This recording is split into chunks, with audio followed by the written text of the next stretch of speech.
बिहार विधानसभा चुनाव के दूसरे चरण का आज थम जाएगा प्रचार। 11 नवंबर को 20 जिलों के 122 सीटों पर डाले जाएंगे वोट। राहुल ने फिर वोट चोरी का मुद्दा उठाया, कहा हमारे पास वोट चोरी की विस्तृत जानकारी, अभी तो हमने कम जानकारी दी है।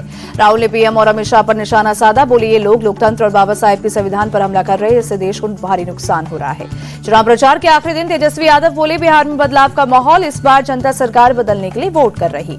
राहुल गांधी को लेकर केंद्रीय मंत्री गिरिराज सिंह बोले राहुल ने बिहार में उम्मीदवारों का वर्चुअल चयन किया, इस बार जनता इन्हें एक्चुअल विदा करेगी। गिरिराज सिंह बोले 14 नवंबर को राहुल गांधी को बिजली का झटका लगेगा, बिहार की जनता उन्हें वापस इटली भेजेगी। तेजस्वी के आरक्षण वाले बयान पर सम्राट चौधरी का पलटवार, बोले जिन्होंने जीवन भर लूटने का काम किया वो आरक्षण की बात कर रहे। राहुल गांधी और तेजस्वी यादव पर पीएम मोदी का बड़ा हमला, कहा बिहार में घूम रहे दोनों नामदार जमानत पर हैं। सीतामढ़ी की रैली पर पीएम मोदी ने आरजेडी कांग्रेस को घेरा, बोले पहले फेज की वोटिंग के बाद जंगलराज वालों को 65 वोल्ट का झटका लगा, नहीं चाहिए कट्टा सरकार, फिर एक बार एनडीए सरकार, पीएम ने रैली में लगवाए नारे। सीतामढ़ी में बोले पीएम जंगलराज वाले मासूम बच्चों का इस्तेमाल कर रहे, इनके नारे और गाने सुनकर आप कांप जाएंगे। पीएम मोदी बोले हम बच्चों के हाथ में किताब और कंप्यूटर दे रहे, आरजेडी बच्चों के हाथों में कट्टा देना चाहती है। पीएम के बयान पर कांग्रेस चीफ खड़गे का पलटवार, पूछा पिछले 20 साल में आपने खुद जंगलराज को क्यों नहीं खत्म किया। पूर्णिया में बोले अमित शाह पहले चरण में राहुल की पार्टी का सुपड़ा साफ हुआ। अमित शाह बोले वोट बैंक के डर से लालू और राहुल माता सीता का मंदिर नहीं बनवा सकते, हम उस वोट बैंक की चिंता नहीं करते। सुपौल की जनता से गृह मंत्री अमित शाह की अपील, घुसपैठ रोकने के लिए एनडीए को ही जिताएं। राजनाथ सिंह ने वोट चोरी के आरोप पर राहुल गांधी से पूछा सवाल, राजनीतिक सफलता के लिए क्या झूठ बोलना जरूरी है। राजनाथ सिंह ने आरजेडी और एनडीए के शासन में फर्क समझाया, कहा आज हम गर्व से बिहार बुला सकते हैं, पहले कहा जाता था आइए ना हमरा बिहार में ठोक देंगे कट्टा कपाल में। बिहार से राजनाथ सिंह की पाकिस्तान को दो टूक, कहा दुस्साहस का करारा जवाब देगा भारत। राजनाथ सिंह ने राहुल गांधी को दिया जवाब, कहा सेना में आरक्षण की मांग ठीक नहीं है। मोतिहारी में सीएम योगी बोले जंगलराज वालों ने विकास के लिए कुछ नहीं किया। सीएम योगी बोले आरजेडी के राज में माफियाओं को संरक्षण मिला, अपराधी जीतेंगे तो सुरक्षा दांव पर लगेगी। आरजेडी नेता तेजस्वी यादव ने 3 जगहों पर रैली की। गयाजी में बोले इस व्यवस्था परिवर्तन के लिए जनता सड़कों पर उतर चुकी है। नवादा में बोले तेजस्वी यादव सरकार बदलने वाली है। जमुई की रैली में तेजस्वी यादव बोले बदलाव की ज्वाला हर बिहारी के दिल में जल रही है। कांग्रेस सांसद प्रियंका गांधी ने कटिहार के कदवा और बरारी में की जनसभा, पूर्णिया में भी रैली को संबोधित किया। कटिहार में प्रियंका गांधी का इमोशनल कनेक्ट, कहा हम गांधी की तरह विचारधारा की लड़ाई लड़ रहे हैं। बिहार चुनाव पर बीजेपी चीफ नड्डा ने इंडिया टीवी से खास बातचीत की, कहा आरजेडी का मतलब रंगदारी जंगलराज दादागिरी है। जेपी नड्डा बोले लालू राज में शिक्षा का स्तर गिरा, स्कूल कॉलेज का विकास ठप हो गया था, 2005 के बाद बिहार ने बदलाव की करवट ली।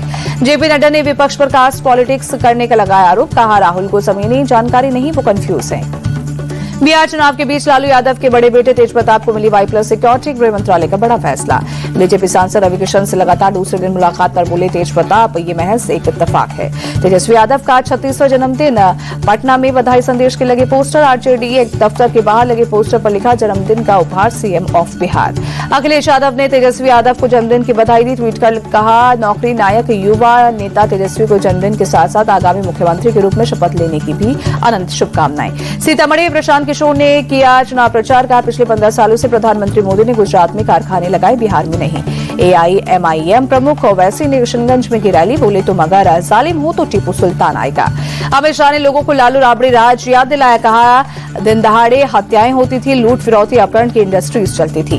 कैमूर की रैली में बोले रक्षा मंत्री राजनाथ सिंह बिहार में अब कट्टा नहीं बल्कि तोप बनेगा, यूपी की तरह डिफेंस कॉरिडोर बनेगा। यूपी के सीएम योगी ने मोतिहारी, पिपरा और अतरी में रैली को संबोधित किया, बोले विकास का पहिया एनडीए के नेतृत्व में ही चलेगा। योगी की सभा में बुलडोजर लेकर पहुंचे समर्थक। मोतिहारी से आरजेडी कैंडिडेट देवगुप्ता पर 28 केस दर्ज होने पर बोले सीएम योगी ये यूपी में होते तो बहुत कुछ हो जाता। हाजीपुर में स्ट्रांग रूम में गड़बड़ी के आरोप पर चुनाव आयोग ने दिया जवाब, कहा तकनीकी खामी की वजह से कुछ देर बंद रहा था सीसीटीवी, कुछ ही मिनट में चालू किया गया। समस्तीपुर में कूड़े में मिली वीवीपैट पर्चियों के मामले में एक्शन, ARO समेत 2 अधिकारियों को हटाया। समस्तीपुर के डीएम ने वीवीपैट पर्चियों को जब्त किया। चुनाव आयोग ने कहा मॉकड्रिल की मिली है पर्चियां, मामले में ARO समेत 2 अधिकारी सस्पेंड। आरजेडी सांसद मनोज झा ने चुनाव आयोग को लिखा लेटर, ईवीएम स्ट्रांग रूम की सुरक्षा सुनिश्चित करने को कहा। संसद के शीतकालीन सत्र की तारीखों का ऐलान, 1 दिसंबर से 19 दिसंबर तक चलेगा विंटर सेशन। कांग्रेस ने सत्र की टाइमिंग पर उठाए सवाल, कहा सरकार को जनता के सवालों का डर है, 4 हफ्तों का काम 15 दिन में नहीं हो सकता। 11 नवंबर से 2 दिन के भूटान दौरे पर जाएंगे पीएम मोदी, द्विपक्षीय बैठक समेत कई मुद्दों पर बात करेंगे। उत्तराखंड स्थापना की 25वीं वर्षगांठ आज, प्रधानमंत्री मोदी ने प्रदेशवासियों को ट्वीट कर बधाई दी। उत्तराखंड स्थापना दिवस पर पीएम मोदी देवभूमि को देंगे बड़ी सौगात। आज 8,140 करोड़ की अलग अलग परियोजनाओं का उद्घाटन और शिलान्यास करेंगे। उत्तराखंड स्थापना दिवस के सिल्वर जुबली कार्यक्रम में हिस्सा लेने के लिए देहरादून पहुंचेंगे पीएम मोदी, लोगों को करेंगे संबोधित। देहरादून में सचिवालय और विधानसभा पर शानदार सजावट, स्थापना दिवस से पहले की गई लाइटिंग। उत्तराखंड हीरक जयंती दिवस पर लखनऊ में भी होगा महोत्सव, सीएम योगी करेंगे उद्घाटन। यूपी के सीएम योगी आज कुशीनगर दौरे पर भी जाएंगे, वदंत ज्ञानेश्वर को श्रद्धासुमन अर्पित करेंगे। वहीं निर्माणाधीन कृषि विश्वविद्यालय का भी कर सकते हैं निरीक्षण। टीएमसी विधायक हुमायूं कबीर ने फिर दिखाई बगावत, 22 दिसंबर तक नई पार्टी बनाने का ऐलान किया। आरएसएस प्रमुख मोहन भागवत ने बेंगलुरु में स्पेशल लेक्चर सीरीज को किया संबोधित, कहा भारत में कोई भी अहिंदू नहीं, सभी एक ही पूर्वज के वंशज। बाबा बागेश्वर की हिंदू एकता पद यात्रा का आज तीसरा दिन, फरीदाबाद से बाबा की यात्रा शुरू, सैकड़ों साधु संत समेत कई लोग शामिल हुए। फरीदाबाद में बाबा बागेश्वर ने शपथ दिलाई, हमेशा सनातन धर्म का पालन करें, भेदभाव और छुआछूत न करने और हिंदू राष्ट्र बनाने की शपथ। दिल्ली में क्रिएटिव इकोनॉमी फोरम का प्रोग्राम, इंडिया टीवी के editor in chief Rajat Sharma ने आपकी अदालत शुरू करने के पीछे की सोच बताई। डीफेक वीडियो के बढ़ते खतरे से रजत शर्मा ने किया आगाह, कहा फेक न्यूज से बचने के लिए डीफेक वीडियो पर जागरूकता बढ़ाने की जरूरत। दिल्ली के स्प्रिंग डेल्स स्कूल के 70वें एनुअल डे सेलिब्रेशन में बतौर चीफ गेस्ट पहुंचे रजत शर्मा, बच्चों को बेहतर भविष्य की राह दिखाई। जम्मू कश्मीर के बांदीपोरा में पुलिस की छापेमारी, टेरर नेटवर्क से जुड़े मामले में कई जगहों पर रेड। जम्मू कश्मीर में एक पूर्व सरकारी डॉक्टर के लॉकर से AK-47 राइफल मिली, पुलिस कर रही है पूछताछ। SIA ने मुंबई इंटरनेशनल एयरपोर्ट से नार्को टेरर मॉड्यूल के सरगना को किया गिरफ्तार, 2023 से फरार था पुंछ निवासी मोहम्मद अरशद। दिल्ली के नंद नगरी इलाके में मर्डर बदमाशों ने 25 साल के शख्स की गोली मारकर हत्या की, आरोपियों की तलाश में जुटी पुलिस। हाजीपुर रेलवे स्टेशन के पास मालगाड़ी के 2 खाली डिब्बे पटरी से उतरे, बड़ा हादसा टला, कुछ देर तक ट्रेनों के संचालन प्रभावित रहा। यूपी के फिरोजाबाद में पुलिस का अभियान, 2 मस्जिदों से तेज आवाज में बजने वाले लाउड स्पीकर को हटाया गया। पुलिस ने लाउड स्पीकर की आवाज को चेक करने के बाद तेज आवाज में न बजाने की दी सलाह, लोगों को होने वाली परेशानियों का हवाला दिया। बिहार के मुजफ्फरपुर में बुजुर्ग की पीट कर हत्या, परिजनों ने चुनावी रंजिश में हत्या का आरोप लगाया, जांच में जुटी पुलिस। उत्तर प्रदेश के मुजफ्फरनगर में पुलिस ने मानकों के खिलाफ लगे लाउड स्पीकर पर लिया एक्शन, करीब 15 लाउड स्पीकर को मस्जिदों से उतरवाया गया। यूपी के बिजनौर में साधु की वेशभूषा में चोरी, पुलिस से चेन चोर गैंग का पर्दाफाश किया, 7 आरोपी दबोचे, कथाओं और भीड़भाड़ वाले इलाकों में महिलाओं को बनाते थे निशाना।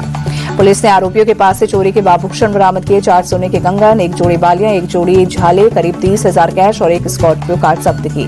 बिजबेरा और अनंतनाग के बीच ट्रेन से टकराया ईगल, ट्रेन का शीशा टूटा, लोको पायलट को लगी मामूली चोट। ओडिशा के कटक में एक इमारत का एक हिस्सा गिरा, हादसे में एक ही परिवार के 3 लोगों की मौत। महाराष्ट्र के थाने में फ्रॉड गिरोह का भांडाफोड़, एक शख्स अरेस्ट, नकली नोट के 360 बंडल और सोने जैसे दिखने वाला 38 बिस्कुट जब्त। गुवाहाटी में आज वायुसेना दिवस का भव्य आयोजन होगा, लाचित घाट पर फ्लाई पास्ट होगा, रक्षा मंत्री राजनाथ सिंह होंगे शामिल। इंडियन आर्मी की नारी योद्धा स्काई डाइविंग टीम की ट्रेनिंग शुरू, भटिंडा में दी जा रही है ट्रेनिंग। गोवा के मीरामार में मैराथन का आयोजन, सीएम प्रमोद सावंत ने हरी झंडी दिखाई, बड़ी संख्या में लोग शामिल हुए। गुरु तेग बहादुर के 350वें शहीदी दिवस पर करनाल में युवा मैराथन, केंद्रीय मंत्री मनोहर लाल खट्टर ने हरी झंडी दिखाई। अयोध्या में राम जन्मभूमि मंदिर में लगा भक्तों का तांता, रामलला के दर्शन के लिए श्रद्धालुओं की लगी लंबी कतार। तिरुपति बालाजी मंदिर पहुंचे उद्योगपति मुकेश अंबानी, भगवान श्री वेंकटेश्वर स्वामी की पूजा अर्चना और दर्शन कर आशीर्वाद लिया। प्रदूषण कम करने के लिए दिल्ली में जगह जगह पानी का छिड़काव, लोधी रोड इलाके में एमसीडी ने सड़कों पर किया पानी का छिड़काव, AQI 377। दिल्ली के एम्स इलाके में गंभीर श्रेणी में पहुंचा प्रदूषण का स्तर, एयर क्वालिटी इंडेक्स 421 दर्ज। अक्षरधाम इलाके में भी गंभीर श्रेणी में पहुंचा प्रदूषण, AQI 412 दर्ज, धुंध की मोटी परत में छिपा अक्षरधाम। दिल्ली के इंडिया गेट इलाके में प्रदूषण बढ़ा, बेहद खराब श्रेणी में पहुंचा स्तर, आसमान में छाई धुंध, विजिबिलिटी कम हुई। दिल्ली NCR में बढ़ती ठंड और प्रदूषण की डबल मार, बेहद खराब श्रेणी में पहुंचा प्रदूषण का स्तर, धुंध के कारण विजिबिलिटी हुई कम, Web 3 की पाबंदियां हो सकती है लागू। दिल्ली में ओवरऑल AQI 392 दर्ज, नोएडा में 391, गाजियाबाद में 387 एयर क्वालिटी इंडेक्स। अक्टूबर में गोल्ड एक्सचेंज ट्रेडेड फंड्स में 7,500 करोड़ का हुआ निवेश, 1 साल में करीब 56% तक मिला रिटर्न। इस हफ्ते सोने चांदी के दाम में गिरावट रही, इस हफ्ते सोने का दाम 670 रुपए हुआ कम, प्रति 10 ग्राम का भाव 1,20,100 रुपए। इस हफ्ते चांदी की चमक भी फीकी पड़ी, 850 रुपए घटकर प्रति किलो 1,48,275 का हुआ। चीनी निर्यात को केंद्र की हरी झंडी, 15 लाख टन निर्यात की इजाजत दी। मोलासेस पर लगने वाला 50% निर्यात टैक्स भी हटाया, चीनी मिलों को मिलेगी राहत। गाजा इजराइल युद्ध में मरने वालों की संख्या 69,000 तक पहुंची, हेल्थ मिनिस्टर ने बताया। दिल्ली एयरपोर्ट के बाद नेपाल के त्रिभुवन इंटरनेशनल एयरपोर्ट पर भी तकनीकी खराबी, अफरा तफरी, करीब 350 उड़ान प्रभावित।